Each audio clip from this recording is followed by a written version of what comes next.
Como Canudos foi fundada? A cidade de Canudos foi fundada em 1893 por Antônio Conselheiro, junto com seus seguidores. O local era uma fazenda abandonada que pertencia a um homem chamado Barão de Canabrava. Em meados de 1893, Conselheiro já tinha mais de 10.000 seguidores que se instalaram de uma vez em Canudos.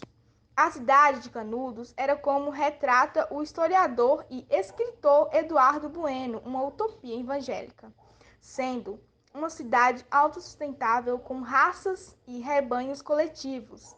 Das plantações e dos rebanhos de cabra, Canudos sobrevivia de forma independente, vendendo exclusive couro de cabra para os Estados Unidos. Durante o período da fundação de Canudos, algumas outras tensões surgiram. Primeiro, o barão de Canabrava reivindicou a propriedade em que Conselheiro havia se instalado com seus seguidores e criado a cidade. Neste impasse, Conselheiro não devolveu a propriedade nem fez acordos. Depois, o líder religioso, que se recusou a pagar os impostos cobrados dos municípios, pois não concordava com tal prática, alimentando ainda mais a opinião pública de que Conselheiro e seus fiéis eram fanáticos.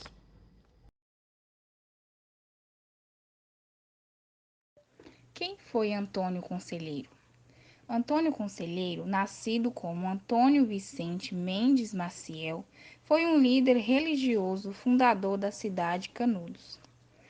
Abandonou sua família e sua casa em 1861 para viajar de povoado em povoado no sertão do Brasil, pregando uma vida de devoção, meditação e santidade, ajudando a reformar e pintar igrejas e dando conselho pelos quais ficou famoso. Antônio Conselheiro surpreendia as pessoas no povoado em que se passava, com seus hábitos diferentes.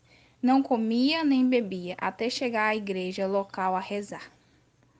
Dormia no chão e nos dias seguintes à sua chegada se dedicava em reformar as igrejas e dar os seus conselhos.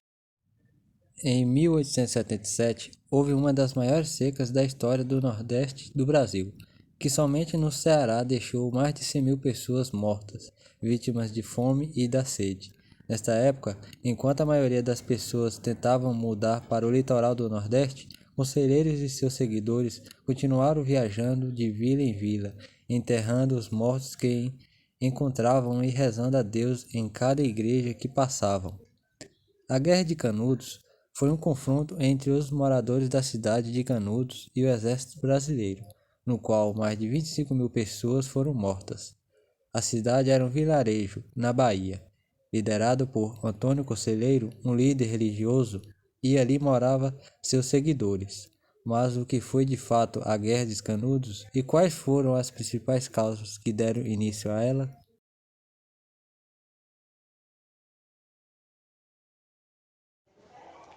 O início da Guerra de Canudos começou efetivamente depois que Antônio Conselheiro encomendou um carregamento de madeira de um vendedor em Juazeiro. O vendedor não entregou a madeira, deixando o conselheiro revoltado, pois já havia pagado pela encomenda. Com este clima de tensão, surgiu um boato que os moradores de Canudos viriam buscar a madeira à força. Com o boato de os conselheiristas viriam buscar à força essa encomenda em Juazeiro, o prefeito da cidade pediu ajuda ao governo central para combater os fanáticos como eram conhecidos. O governo enviou 150 homens comandados pelo tenente Pires Ferreira para ajudar nesse possível ataque. O tenente e seus homens ficaram por vários dias na cidade. Sem sinal dos moradores de Canudos, Pires Ferreira decidiu ir até a cidade com seus soldados para atacá-los. No meio do caminho, foram surpreendidos e atacados pelos conselheiristas, que mataram 10 soldados e deixaram outros 16 feridos.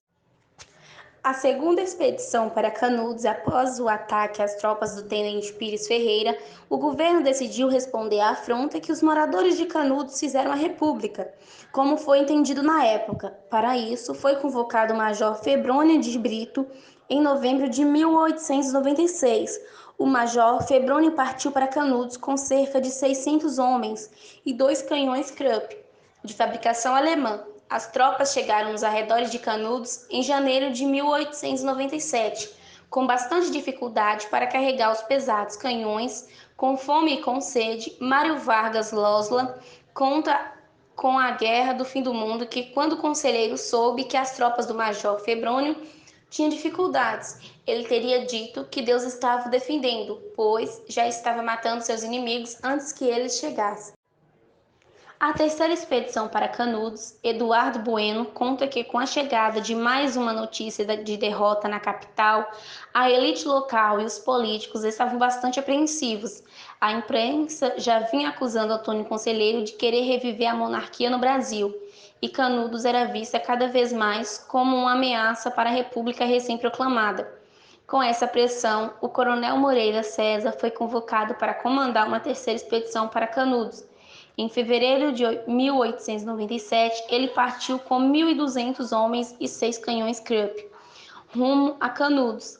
Em meados de março, as tropas do coronel chegaram nas proximidades de Canudos. Logo no primeiro ataque, ordenado por Moreira César, algumas dezenas de homens foram mortos, enfurecendo o coronel, que ordenou uma investida completa dentro da cidade.